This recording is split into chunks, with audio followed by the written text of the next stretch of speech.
following is a Comfortably Zoned Radio Network production.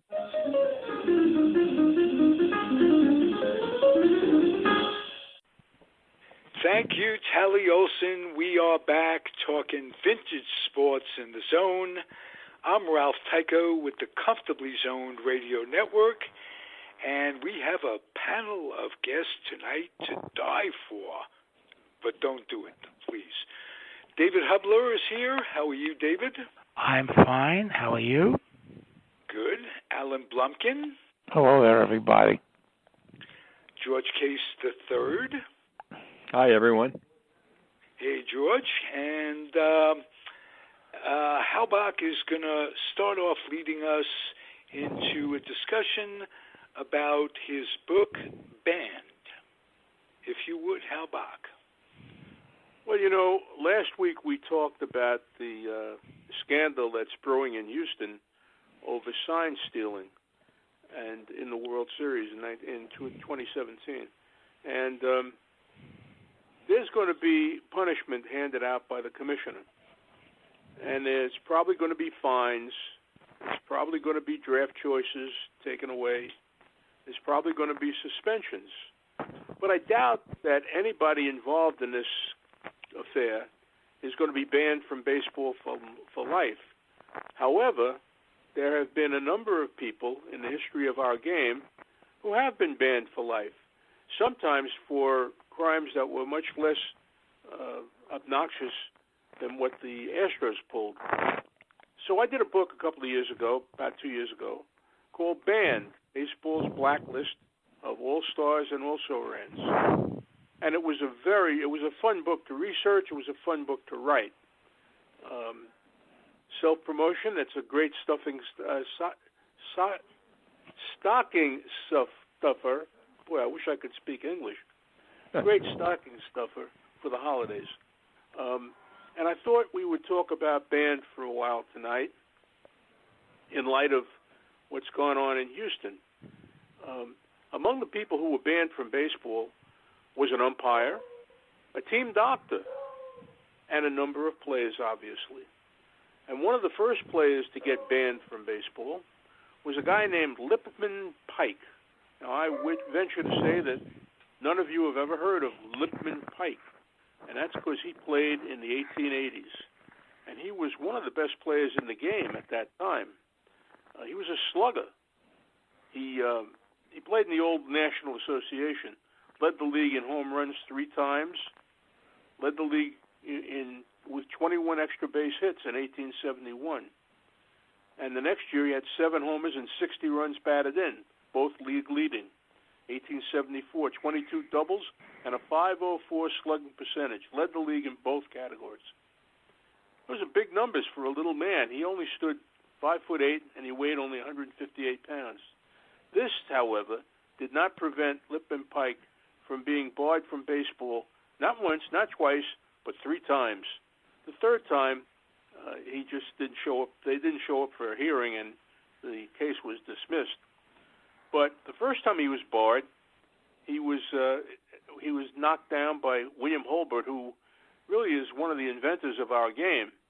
Hubler was the president of the National Association of Baseball Players, and he banned Lipman Pike in 1871 for accepting $20 a week to play for the Philadelphia Athletics. That violated baseball's amateur rules. No one appeared for the hearing, so it was forgotten. But William Hubler didn't forget. And a few years later, in 1876, he was determined to sweep away the kind of an eclectic community of characters. Baseball in those days was played by vagabonds and not upstanding people. And William Hubler wanted to clean up the game. A lot of players were fixing games and stuff like that was going on. And so Hubler moved in 1881. He blacklisted 9 players because of what he called general dissipation and insubordination. And Lipman Pike was one of those 9 players, along with a few others. With one guy with the great name of Buttercup Dickerson was among the 9 players. And anyway, Pike really offended Hubler, and he made that suspension. He made it permanent, and eventually he reinstated 7 of the players, but not Pike, and that became an issue. Eventually, as happened in many of the cases in my book, Pike was reinstated, and he was kind of a vagabond. You know, he moved from team to team, and he was also a showman. He was a kind of a matinee idol with a bushy mustache, and he was very fast. George Case would be interested in this part. Very fast runner, and in fact, often had running matches against opponents for a cash prize. His crowning achievement in that category came in 1873 when he ran a 100-yard race with a harness horse named Clarence. He was timed in 10 seconds and won by 4 yards, took home a $250 purse. And this dabbling in other stuff kind of offended William Hubler. And eventually, Lippman Pike was suspended again for whatever he did. We don't know, but he was sent packing. Sat out three seasons before he came back with Worcester in 1881. His time away from the game took a toll. Pike was not quite the same hitter. He was batting just 111 when one September afternoon he committed 3 errors in the 9th inning and turned around a game, and his team lost 3-2. He was accused of fixing the game, and 3 weeks later was blacklisted by the league, this time for good. And he retired, became a haberdasher. And, however, Lippman Pike was not forgotten, because when baseball established the Hall of Fame, one of my favorite organizations, he got a vote in the Hall of Fame. 43 years after he died, somebody noticed his career batting average of .322 and slugging average of .468, and somebody on the Veterans Committee voted for him for the Hall of Fame. That was the only vote he got, and he was not inducted. But I was fascinated by Lippman Pike and some of the other characters who are in my book, and so I'd like to open the discussion by for your thoughts about banning players for life and reinstating them. I mean, it's gone on forever. One guy who's not been reinstated, and we all know who that is, Pete Rose, has been banned since 1989 for betting on the game. And I don't know that he ever will be reinstated. So I'd like to open the floor and have you guys discuss this, whatever you thought. Well, Hal, I'm going to step in here a second because I was very interested in, the speed part of it obviously piqued my interest. But I never really heard of the guy at all, to tell you the truth. And, I really appreciate all the research and all the information that you provided about him. I have to assume he was the first, obviously not the last, but he has long since been forgotten, I'm sure. And then to hear what you just mentioned about receiving one vote for the Hall of Fame, to me, 40-some years after he died, that's incredible. Lippman Pike was the first great Jewish ball player. That's true. Okay, right. Also, do you address this in the book, the Louisville 1877 scandal? The 1877 scandal. Louisville, yeah, when those were the first guys to be banned. Yeah, they were fixing a whole bunch of games, and right. That's right. They were caught. Hobart was a founder of the National League, by the way, the founding force of the National League, where it took away the power from the players and gave it to the owners, and Louisville had 4 players that were suspended for life, including Jim Devlin, their star pitcher, and George Hall, who was leading the league in home runs. And they were banned for life by Hobart, and they were never reinstated. There was a story that Devlin was broke, and he went to plead for reinstatement, and Hobart said, he gave him a couple of bucks. I said, Devlin, I'm sorry that you're going through this, but damn it, you threw games, and you can't. I will never let you back. This is the only version of. This is the only version of the Black Sox. Throwing games. Yeah. You know how they found out? The owner of the Louisville franchise's son was a sports writer, and he traveled with the team on a road trip. And all of a sudden he noticed that the team was not playing up to par. They had been in first place. They had won a lot of games. Yeah. And all of a sudden they went south. And he suspected that something was up, and he reported it to his father. And that's how the plot fell apart and how Devlin was found out. But you're right. They were the first, as far as I could tell, they were the first players ever banned from baseball. Also, another reason I wrote the book, 2019 is a 100-year anniversary of the Black Sox scandal when 8 men were barred by Judge Landis. So I thought that was an appropriate anniversary to have to look back on all of the players that were that ran afoul of the rules, and there have been a lot of them. You know, Hal, I'm curious about all that. From my reading and understanding, and I haven't followed it that closely, but the Black Sox, the scandal, and the players were actually acquitted. That's from correct. What I remember, but yet Judge Landis decided to ban them anyhow. Exactly. Judge Landis was a tough character, and he wasn't about to let these guys walk free, because, and I was fortunate enough to interview one of the players who played in that World Series, Ed Roush, and I asked him about it, and he said everybody knew something was up. It was no secret. So the fix part of it was obvious. Now, how they got acquitted, well, a lot of the documents that would have impacted on their pleas suddenly disappeared, and the court ruled that they were not guilty. That's the famous episode outside the courtroom, and then some people say it never really happened, but it's a great story. Shoeless Joe Jackson, who was one of the greatest players in the history of our game, and one of the 8 men out, came down the courtroom steps, and a little kid said to him, "Say it ain't so, Joe." And Jackson said, "It is so." He shook his head affirmatively. Although I'm not sure Jackson knew that there was a fix, because he was illiterate, and he was a leading hitter in that World Series. But he was trying to support his teammates.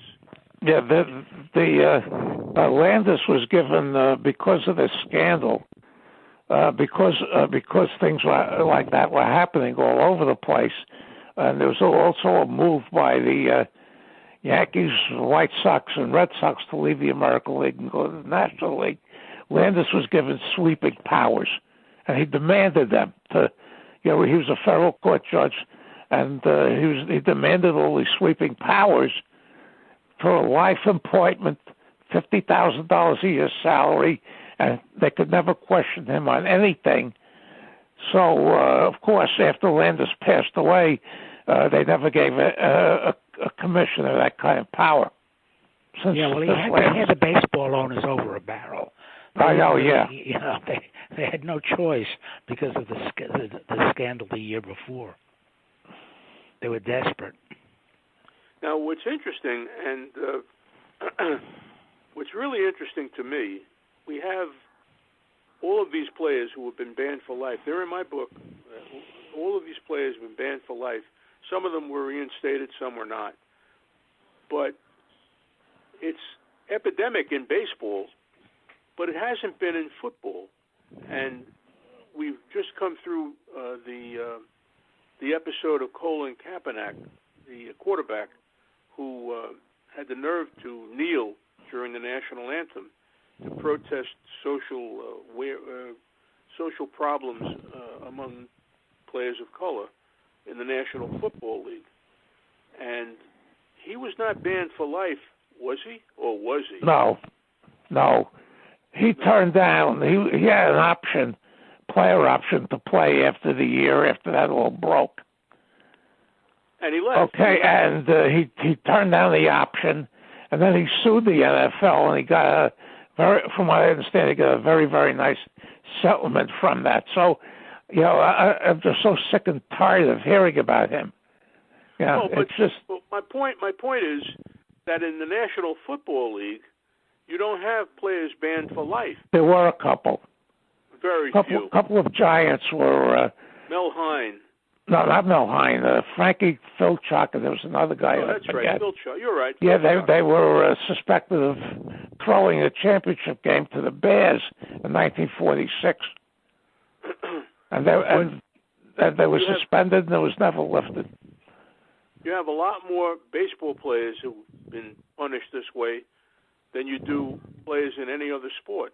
Well, the thing is, we can go into the whole college basketball thing, but the thing is that baseball's been around a lot longer than as a prominent sport than the other two or three. Yeah, man, and the misdemeanors traced back, as I talked about earlier, a guy named Lipman Pike, all the way in the 1870s, 1880s, long time ago. Yeah, well, I wanted to commend you on your research, and I'm just a little bit curious in writing your book. How did you do all that research, delving back into the 1880s or whatever? Were they newspaper articles, or how did you dig into all what was happening way back then? The Internet is a wonderful tool. I mean, Google is a wonderful tool. I mean, right. I knew some names. As Alan clearly is the historian among us. He's done a lot of reading, and I did too, and came upon the names, and I just did the research, and it was a great deal of fun because you learn things. I mean, this character you mentioned earlier, you'd never heard of him. No, neither had I, because Lipman Pike, he played a long time ago, and I never knew the name. But I found the story to be compelling, and some of them are so funny. I mean, the stuff that they tried to pull, it's hilarious, really. Some of it. It was a fun book to research, and it was a fun book to write. Hal, do you know that Landis banned a couple of players for jumping their contracts to go coach college ball? Or whatever, because they were totally dissatisfied with the team's offer. Yes, I know. There were a couple of them. One of them was Dickie Kerr, who was a Clean Sox and who was the mentor to Stan Musial a lot later. Game in the 1919 World Series, he won a game. He won two games. He wasn't fixing. He wasn't throwing games. He won two games. Yeah. All right. He won 2 games. Fine. And he held out on his contract. I think he won 20 games the next year. Yeah. And then he held out, and that offended Landis, and Landis banned him for life. And he just kind of drifted off into amateur ball and college ball, and eventually he was allowed back into Major League Baseball. He never won another game, but he worked in the Cardinals organization, and he was a minor league manager, minor league coach, and this is in the 1940s. And he had a team in Florida and had a pitcher, pretty good pitcher. And the guy, the pitcher was fielding a bunt, and he fell on his shoulder, his left shoulder. And in those days, we did not have the kind of medical treatment for players that we have today, and he couldn't pitch. And he just said, I'm done. That's it. My career is over. And Dickie Kerr, the manager, said to him, you're a pretty good hitter. Why don't you try another position? Why don't you try the outfield? And as a result, Stan Musial became one of the greatest hitters, greatest players in the history of our game. That was the pitcher, Stan Musial. So there are all kinds of stories like that, just fascinating turns of history that resulted in this kind of history of our game, and I love it. This is the kind of thing I love to write about and love to read about. Now, Hal, let me ask you this about about band. But when a guy like I'll bring up a later thing we all know about with Pete Rose. Okay, so he gets banned. Excuse me. Now, does he appeal? He was banned by Giamatti, and Giamatti then passed away, and so now it's been upheld by whatever. But does he now appeal to, for instance, to Manfred to reinstate him? Yes. How does that all work? I really don't know. He's appealed to every commissioner, and every commissioner has upheld the ban. Yeah, the big problem I'm is curious that about what you guys think. It's now been, he was banned in 1989, so that's about 40 years ago. What do you think? You think he should be reinstated? You think that's enough of a punishment? Yeah, I was adamant about him for years, but the fact that the MLB now has deals with the DraftKings and FanDuel and all these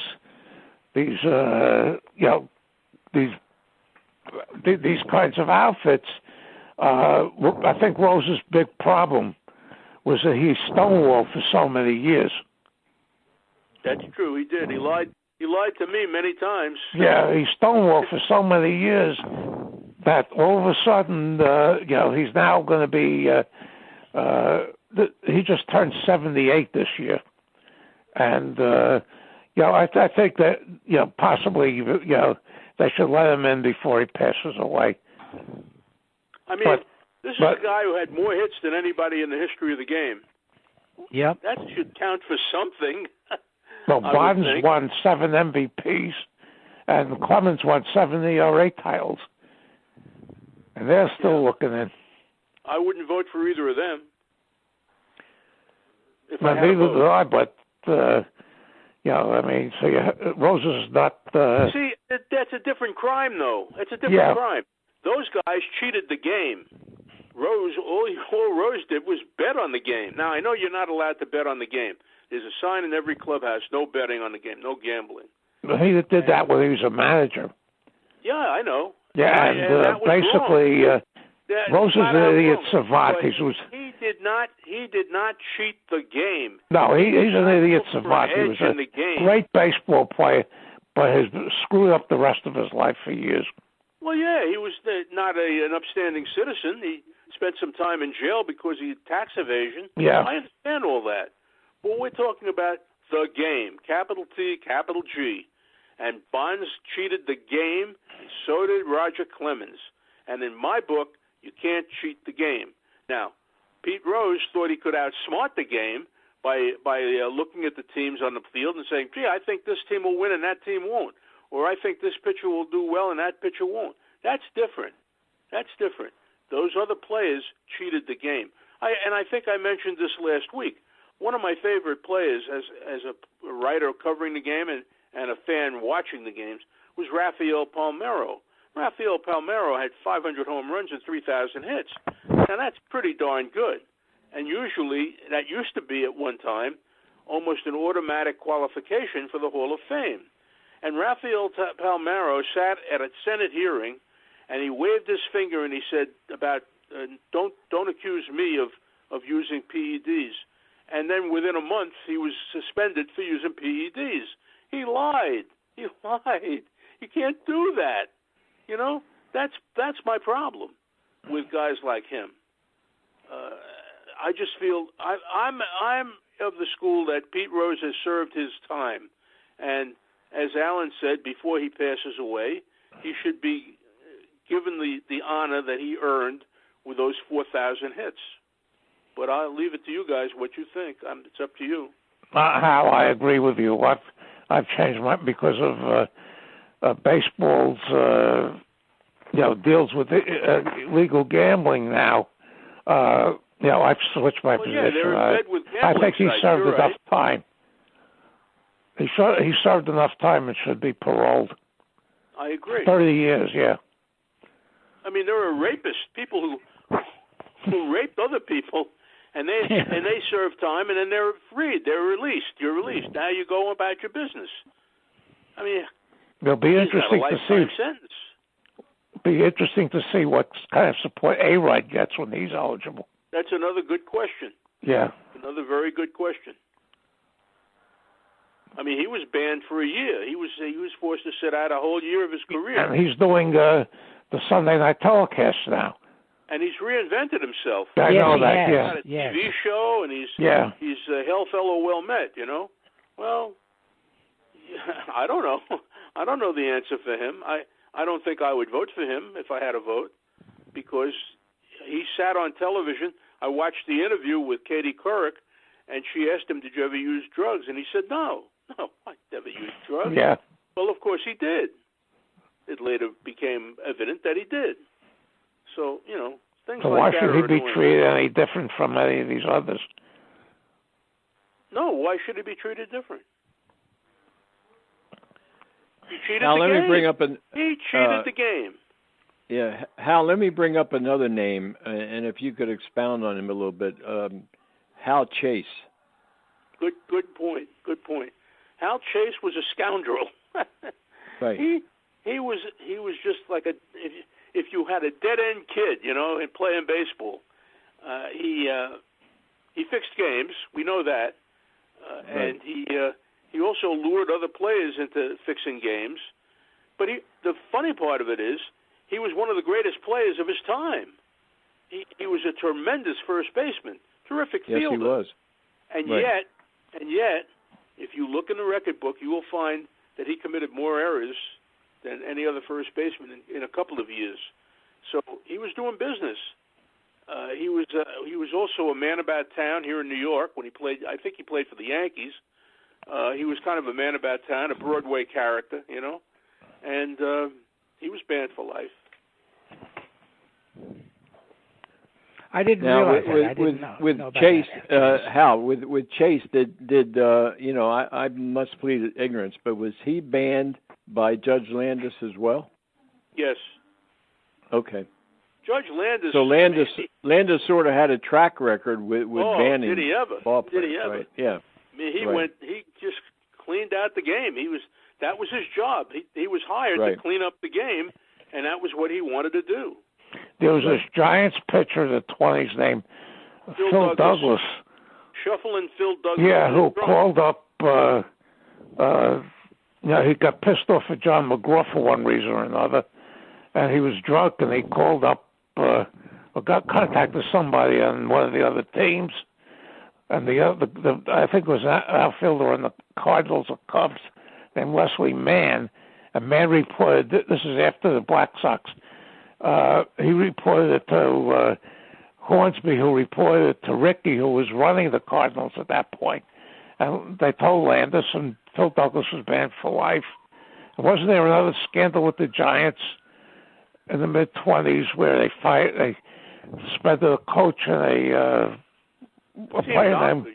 Are you talking about the team doctor in 1908? No, this coach... they try to bribe Philly shortstop, which I didn't see why, because the Phillies were terrible.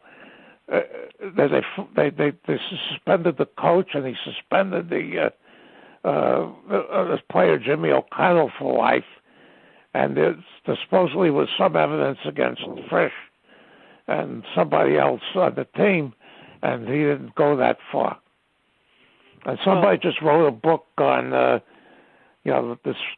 Speaker Cobb thing, where they were accused of throwing games in 1916 or 1917, and Landis, thought that was not worthy of the suspension. Didn't Smokey Joe Wood blow the whistle on that scheme? Yeah. Yeah, I thought so. I haven't read the book, but I'd like to. I want to get a copy of that book. And the team doctor. How about the team doctor in the Merkel episode? That one I don't know about. You don't know that one? No. Really? How do you not know it? I'm amazed. Yeah. The team doctor went up to Bill Clem before the playoff game that was forced because Merkel had not run out that ball, and that's not quite true, but we'll let you go on that. Yeah. What's that? They lost 5 games after that game. Well, yeah. But they were forced into a playoff, and yeah. But if they would have won any one of those 5, that would have been unnecessary. Yeah. But go ahead, Hal. I'm sorry. Yeah.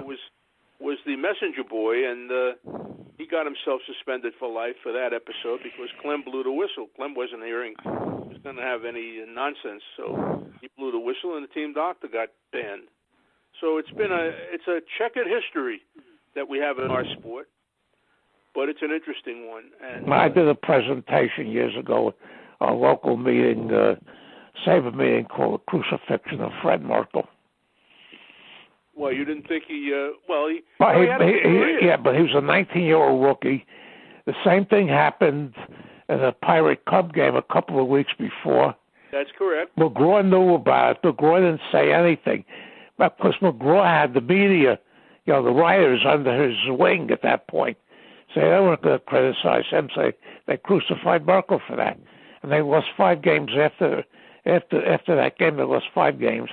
Any one of which they would have won would have avoided that playoff game. I did a whole thing on this. You have to give the Cubs credit for knowing the rule and knowing that Merkel had not carried out his responsibility. Charlie Evers did the same thing against the Pirates a few weeks before with the same umpire, O'Day, and they wouldn't allow. They waved it off. But O'Day became aware of the. Yeah, exactly. But McGraw was aware of it, and McGraw never told anybody. Well, and McGraw was protected by the media. Who was he supposed to tell? I mean, there's players. Watch out for this, especially when the Cubs came in. He never did that. I suppose you're right, but the fact of the matter is that Merkel did have a good career, a productive career, and in fact wound up playing for the Cubs at one point. Yeah, there was a funny thing, or not so funny thing that happened a bunch of years ago. Boston College was playing an NCAA basketball game. They were losing by 3, and with about 3 seconds left, and they went for a 2 and made it to lose by 1. And the back page of the Daily News, the headline was Bonehead College. I'm amazed sometimes at betting lines and how close they come. As you guys know, I'm a fan of Syracuse University basketball. And they won a game the other night against Cornell. They won by 19 points. The line was 20. Now, how do the gamblers know that 20 is going to be the number? Or, it just amazes me sometimes. Basically, they're set to draw an equal amount of money on both teams. I understand that, but how do they know what the number is? Because they know who's playing, who's not, who's hot, 13? Who's in trouble, who's not in trouble. I just want to mention one little college basketball item that happened last week. UCLA lost the game to Hofstra. Right. John Wooden is spitting. Yes. That's unbelievable. Well, but, I brought up earlier, and I'll let George carry this discussion. I brought up Kaepernick earlier, and he had a workout last week for a number of teams to show that he could still play the game, and there was some controversy about that. So, George, you want to pick that up? Yeah, I can talk a little bit about it. I know probably as much as any of you know just by what I read or what I saw. But in Kaepernick's case, I think what he did was the NFL scouts supposedly were going to have him work out, and then at the last minute he decided that he was going to change the venue, and they went to a high school field or something. And there were still some scouts there, but not the number that there would have been for him. Now, what the outcome is, I don't know. I haven't seen anybody coming across and say, "Hey, we just signed him." I went to Philadelphia Eagles game on Sunday, and I looked out there and I thought to myself, "Man, the Eagles could use a quarterback right now.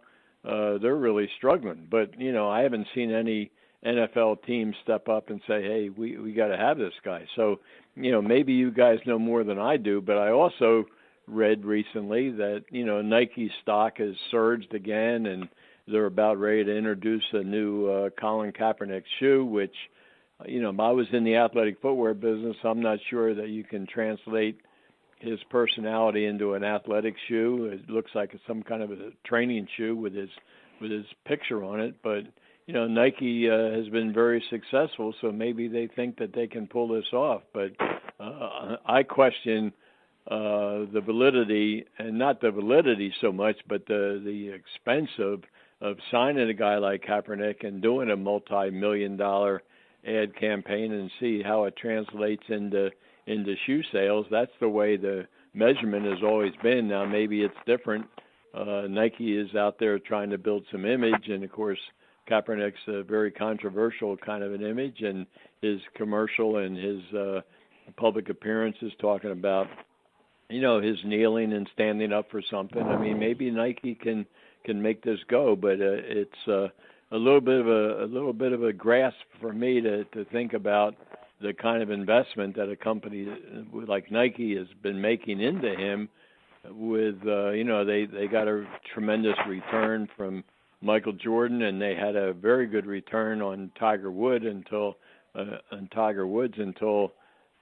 problems happened. But now he's sort of reinvented himself and is back playing, and so I'm sure that Nike's very happy. So I'm curious to see what you guys think about the Kaepernick situation. Well, what I found strange. I'm sorry. Go ahead, David. I'm sorry. No, the only you'll probably be able to answer the question. I couldn't find anything that explained what his reasoning was for shifting the tryout. I think there was David. I couldn't either. I don't. Maybe Hal. Maybe or whatever. I did not know. The NFL wanted him to sign some sort of a waiver. I'm not sure what it was all about. But he rejected that. He would not sign the waiver and decided to move the workout to a high school field. It was about 50 miles away, which complicated things for the scouts and for the media. Right. But what I don't understand, and what I'm really confused by, this guy sued the NFL, and he reached a settlement, a sizable amount of money that he got from the NFL. And now the NFL sanctions a workout for him? Why? Why would they get involved? I mean, I can understand. And the other part of that is there are teams, as George pointed out, there are teams in the league that could use a quarterback. There's no question about it. And he certainly, it seems to me, is still in the prime of his athletic life. He's not that old. He took a team to the Super Bowl not that long ago. Right. Why would you, if he's either blackballed, as these guys in my book are, banned, or he's not. But somehow the league decided to sanction this workout. It just and seems nobody, like a very and nobody signed him. You'd think some of the teams at the bottom half of the division. They don't want the baggage. Well, there may not be that much baggage. There's a lot of baggage with this. There are a lot of people who will go to NFL games are fairly conservative, and this guy will be very, very disruptive if they sign him. Why sanction the workout? I don't know. Why maybe not? Publicity. Who knows? Look the maybe other it's way, a PR stunt. Who knows? Makes no sense to me. But then I'm not the NFL. Yeah, well, you know what, Hal, and none of us really know what was going on with that, but it does seem curious that, as you say, he sues the NFL and he wins a settlement, and then all of a sudden the NFL sanctions this. I mean, maybe there's some behind-the-scenes stuff that we don't know about, but on the other hand, as I earlier stated, I haven't seen anybody coming out of the woodwork said, oh, man, we got to get this guy. So, maybe the black ball or whatever is still there, and it's just now being covered up by the NFL saying, oh, yeah, well, we gave him a shot. Well, this is 6 years since he's played. Yeah. Now, the thing is that... well, he seems to be. I don't know whether... I only saw, some pictures of him and Nike's new shoe and all that kind of stuff. Who knows? I mean, maybe Nike is trying to push this thing, too, because it helps get him out in front of the public, and they get all this publicity. And that's one thing Nike does. If they can gain something by having, publicity, they're going to do it. And, who made this stink about him and the others kneeling down was our illustrious leader in the White House. Right. And the reason he came out against the NFL was not because of any, moral scruples, because he doesn't have any, is that the NFL wouldn't let him in. He tried to force his way in with that team he owned in the USFL, and he tried to buy Buffalo when the original owner died, and they wouldn't let him in. And with him, everything is personal. That's right. That's why this whole stink started. Well, no, the Kaepernick thing happened before that. But Trump. Yeah, but Trump was the one who was screaming about players kneeling down. They should all be fired. They should all be executed. He jumped on the bandwagon. Yeah. As usual. But what are you going to do? He's, he's the president, and you are not. Thank goodness. But anyway. I try not to introduce any politics into this, but I agree with you. Yeah. But it is a strange turn of events that they had this issue with Kaepernick, and they reached a settlement on the suit, and then suddenly they sanctioned a workout for the guy that they just fought in quarter with. It just seems strange. Yeah, he had an option for 1 year after his last season, player option, which he refused. Well, he refused because he thought he was a hot property. He thought he was going to get signed because he had taken a team to the Super Bowl. Not a lot of quarterbacks have taken teams to the Super Bowl. He has a guarantee. He guaranteed such amount of money, and he just said no. He threw it away. It was probably a fairly substantial amount. Players do it in baseball all the time and become free agents and then sign for more money. Or not. You gamble. Right. It's a gamble. Well, that's a sticky wicket because you've got the Ellsbury thing going on now, and you've got several others who were signed for long-term contracts. The Mets have Cespedes. Every time you read an article how Cespedes is going to help them this season, and I say that's not a dangerous thing. Yeah. Robinson Cano signed a 10-year contract. Yeah. The Mets are saddled with the last 3 or 4 years of that contract. So a long-term contract is a dangerous thing, particularly for pitchers. Because I'm surprised every time that the Mets throw the ball, they're risking their career. Yeah. I was very surprised that the Mets didn't have Seattle play most of the contract when they took him over. Well, that's usually the way it works. They may have picked up a chunk of it. I don't know. It's a complicated business. Yeah, because a few years ago, Matt Kemp, the outfielder, was being paid by 3 teams, which is a major league record. Yeah. Well, that's good that he has. I'm sure he was very happy about that. Oh yeah. Sure he was. Anyway, it's an interesting dilemma, and I don't know that we'll ever come up with an answer, but it is fascinating to me that baseball has this history of banning players for life, and other sports don't. Why that is? It's hard to figure. The NBA kicked in 1951 when that college scandal broke. They kicked out Alex Groza and Ralph Alex Groza, right. They were in the NBA, and they wouldn't allow any of the college players implicated in the fix to come into the NBA. Yeah, that's true. Well, they did the same thing with the second scandal in 63. 61. Yeah, that wasn't nearly as big as the one in the 50s. There's a city college and you had the NIT and the NCAA champions. That's right. Yeah. Yep. Mm-hmm. And Adolph Rupp. Adolf Rupp said they can't touch my boys with a 10-foot But as I pole. was saying, in the 61 scandal, Billy Burwell from Boys High was not allowed to play in the NBA, and he wound up in the ABA, which was just forming about that time. So he did get in. Connie Hawkins, too, right. Both of them. Yep. Mm-hmm. And I remember, do you remember an NYU player named Ray Paprocki? Sure, of course. And he said his famous quote, he's married with a couple of kids. When he was in college, he says, you can't feed babies on basketball trophies. Yeah, he was a tough, rough guy. He had been in the service. He was a terrific ball player, no question about that. And I think he became a fireman.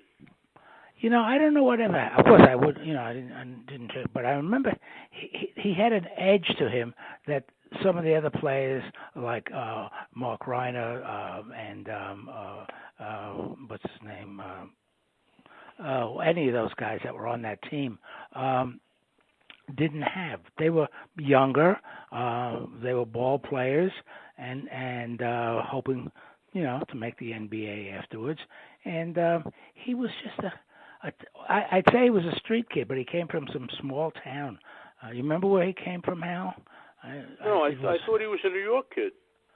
I don't think so. Anyway, I know his uncle.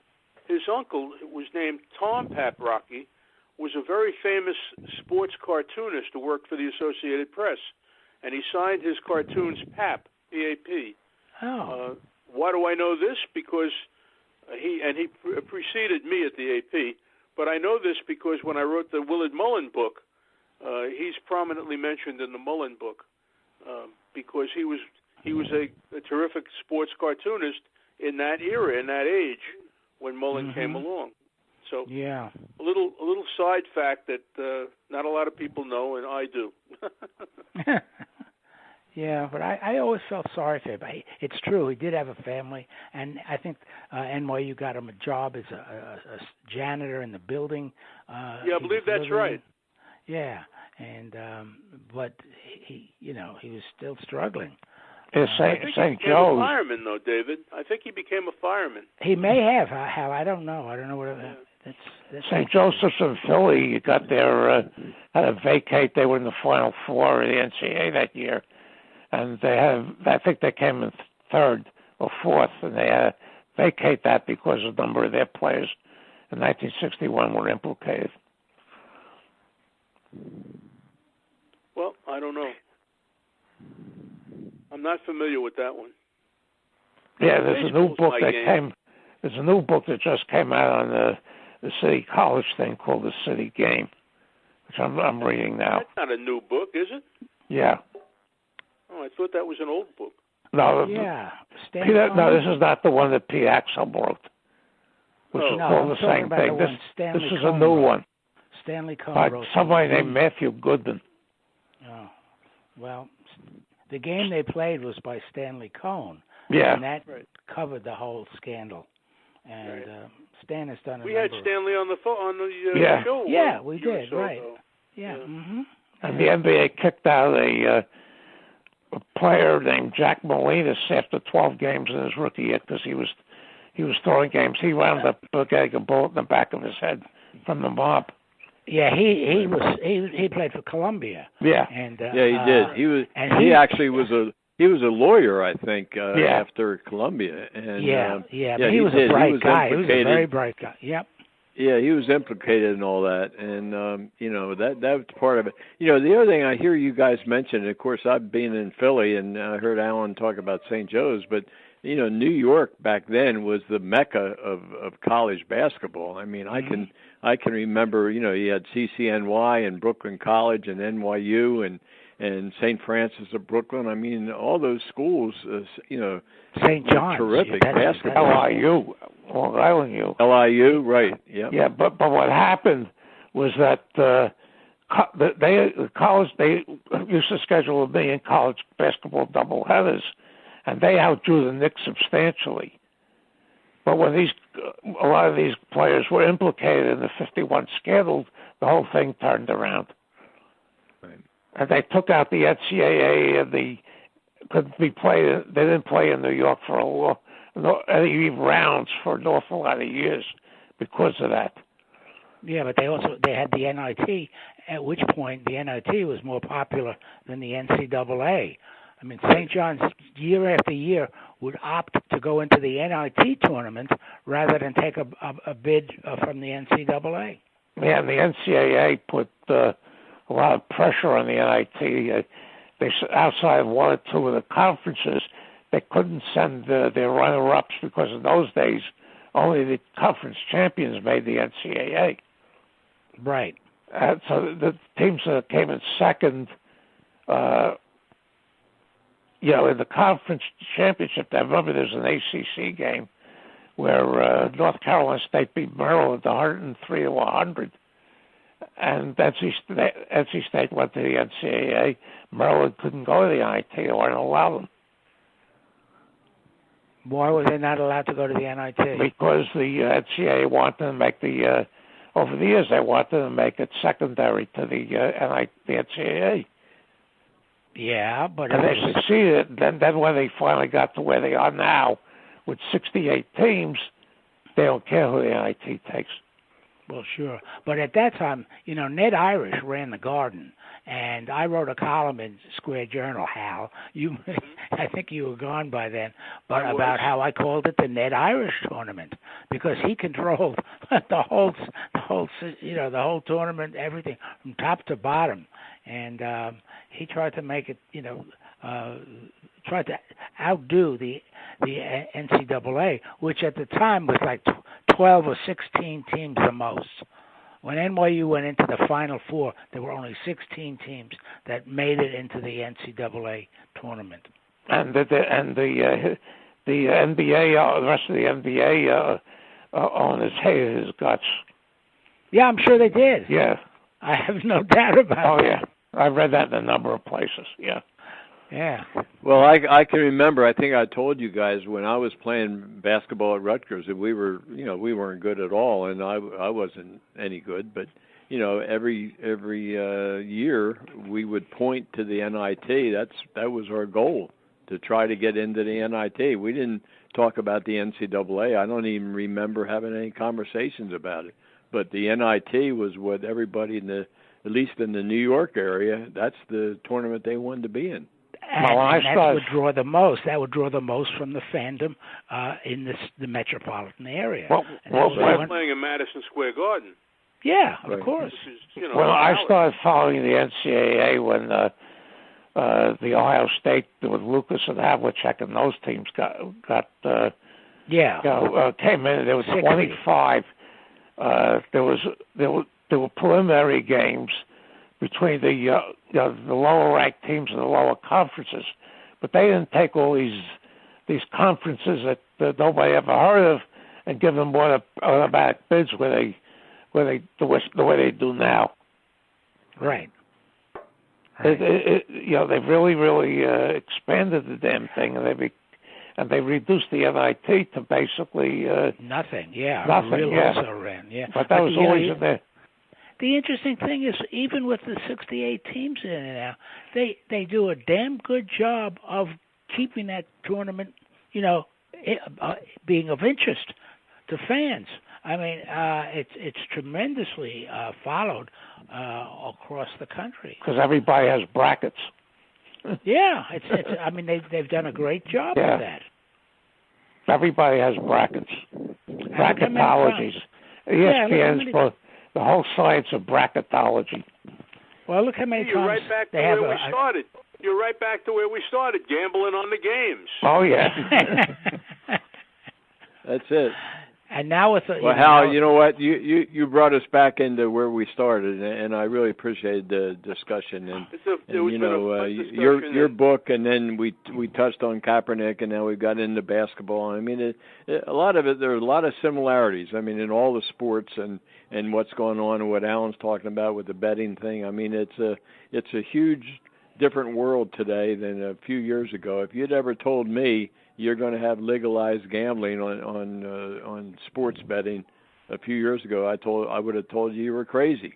But today it's a big thing. I mean, you can't be watching a game on TV or listening or whatever, and you hear commercials for all these legalized gambling outfits that are making a lot of money. They started as fantasy leagues or stuff, and then they graduated to legalized gambling. Yep. Times have changed, gentlemen. Times have changed. Yep. And we're still talking about the old days, right? I am. Yeah. I look forward to next week's discussion. Yep. Okay. All right. See you, everybody. Happy Thanksgiving. Happy Thanksgiving. Happy Thanksgiving, everybody. Bye-bye.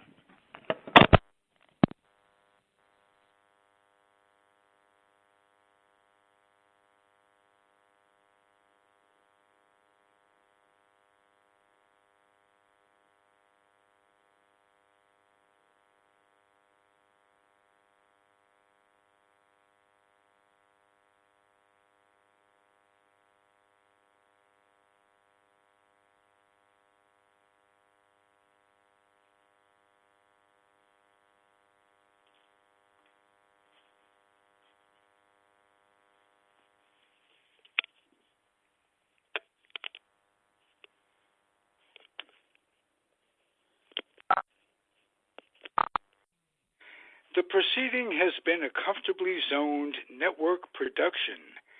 You are advised to keep your dreams wet, your humor dry, your children and grandchildren out of military recruiting offices and off the laps of clerics who wear dresses. Thank you for listening, everyone. Happy trails.